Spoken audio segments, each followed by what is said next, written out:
Gracias. Dos apuntes previos. Señor Rufián, cuando usted acusa a Trump de dar un golpe de Estado, habla como especialista, como perito en golpismo, ¿no? Año 2017.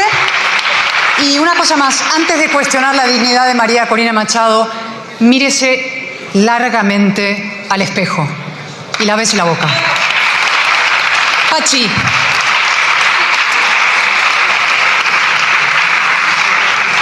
Si tú le enseñas a Pedro lo que es una nación, yo te enseño a ti lo que es una democracia.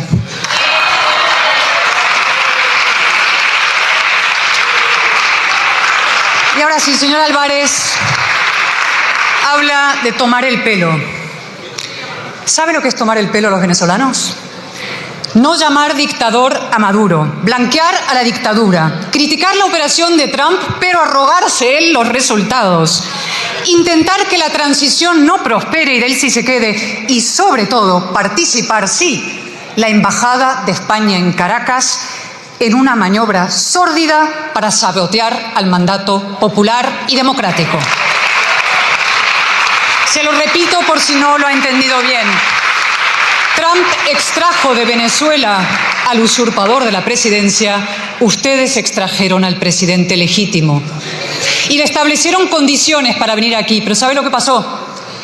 Que las rompió, porque es un hombre con coraje y con valor, cosa que ustedes no tienen. Hablando de los presos, me ha parecido entender que ha acusado a Meloni de utilizar a los presos italianos como monos de feria. Eso ha dicho, ¿no?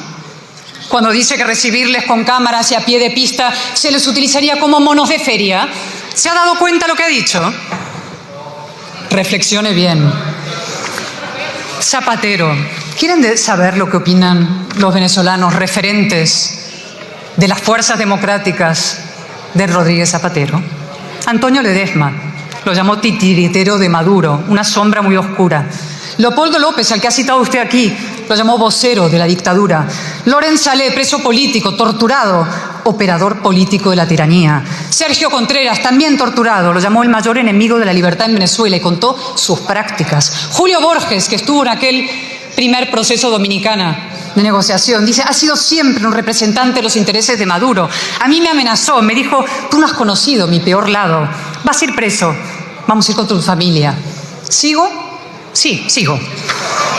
María Corina Machado. ¿Sabe lo que dijo hace poco ella? A estas alturas solo espero que se haga a un lado y permita que los venezolanos podamos liberar con dignidad a todos nuestros presos políticos y a los 30 millones de venezolanos. Zapatero ha sido el gran blanqueador de la dictadura con ustedes. Y añado más. Siempre utilizan esa vía espuria, ¿no? El diálogo, las palabras bonitas para revestir la maldad. Léase usted el impresionante discurso del presidente del Comité del Premio Nobel de la Paz. Léalo, lo ha hecho. Lo ha hecho, señor Álvarez, lo ha leído.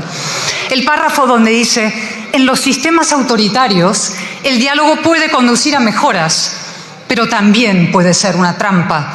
El diálogo se utiliza a menudo para ganar tiempo, generar división y controlar la agenda. Exactamente lo que ha hecho Zapatero y lo que han hecho ustedes. Zapatero participó en una veintena de procesos. Todos sirvieron para dar oxígeno a la dictadura. Llaman diálogo a la claudicación, discreción a la corrupción, paz a las cárceles, estabilidad a los cementerios, fascistas a los demócratas y amigos a los torturadores. Estos sí responden con cariño muchas veces. Delcy ha llamado a Zapatero mi príncipe de las tinieblas. A Coldo lo ha llamado K, con una confianza corrupta. Por curiosidad, señor Álvarez, ¿a usted cómo lo llama? ¿A? ¿De acólito? ¿De aliado? ¿De adlátere? ¿De alcahuete? Se ha vuelto a postrar aquí dentro, en esta Cámara, ante una torturadora. Y acabo ya. Con una última cosa.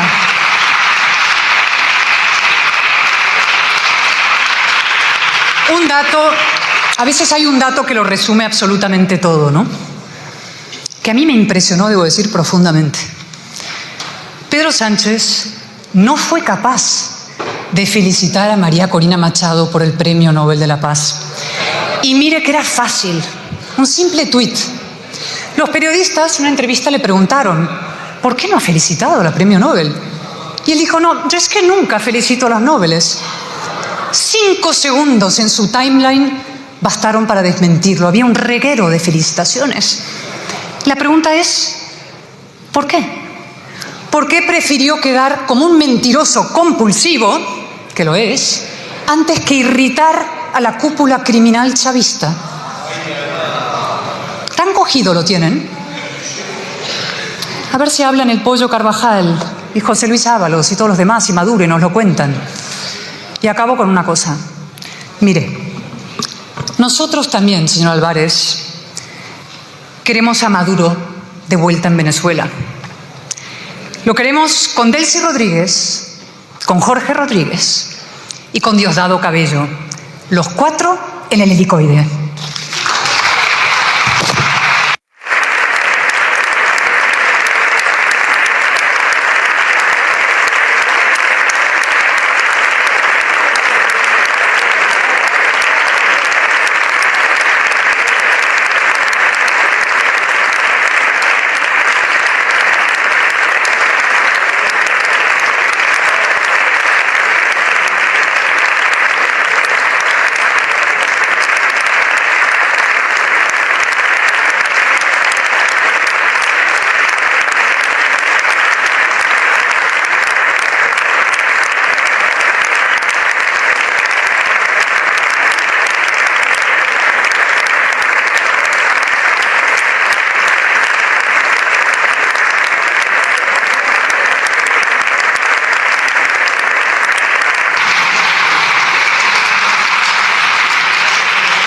Muchas gracias. Por el Grupo Parlamentario Vox tiene la palabra la señora Rodríguez de Millán.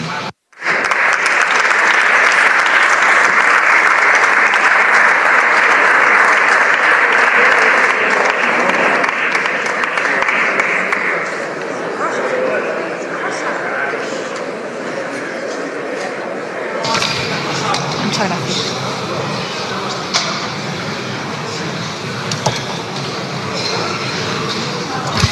Muchas gracias. Bueno, señor ministro, aquí hay varios problemas. Para empezar, su incapacidad manifiesta como ministro y el de su departamento.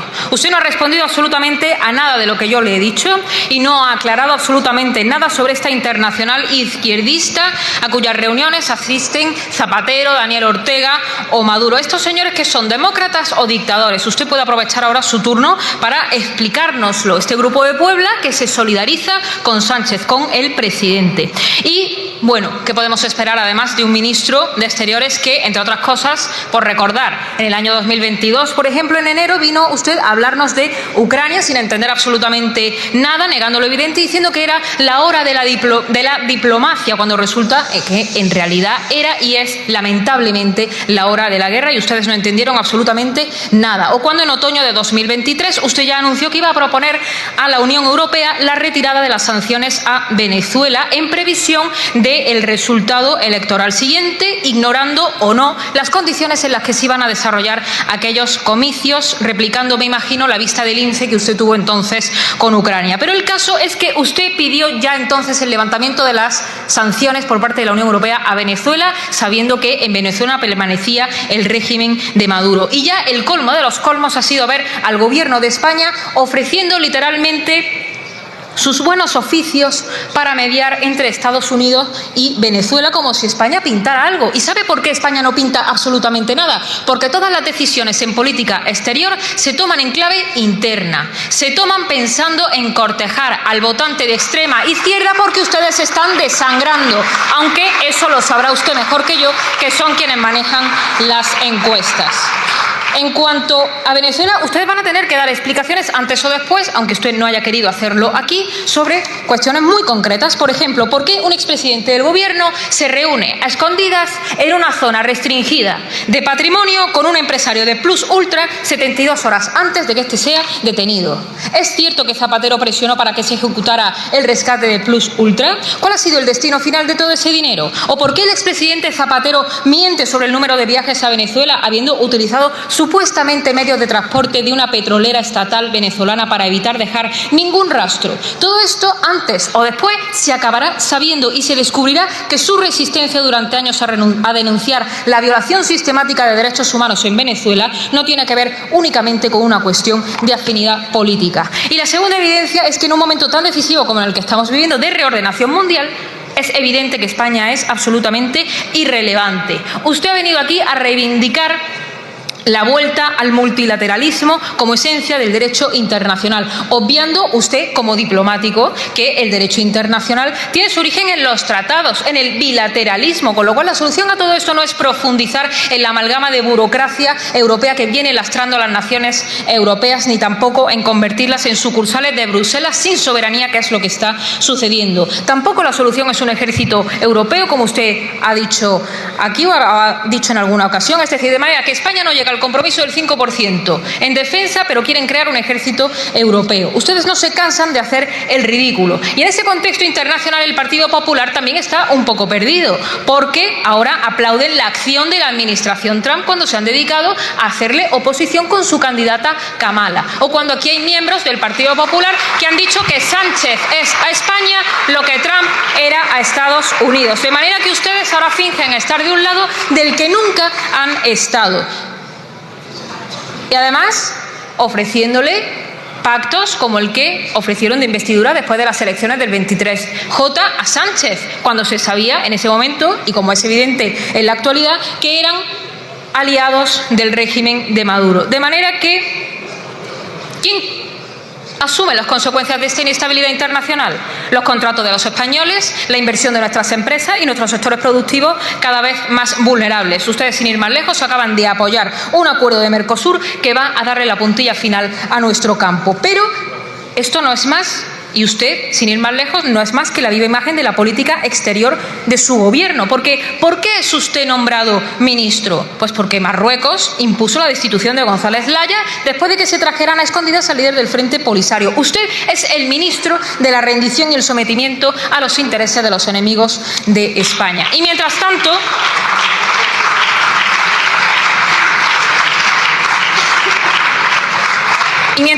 usted envuelve en su pompa y en su grandilocuencia, esa que a usted tanto le gusta, lo que no es más que el relato que le dictan desde Moncloa, porque eso es a lo que ha venido. Por cierto, ya ha relajado un poco el lenguaje.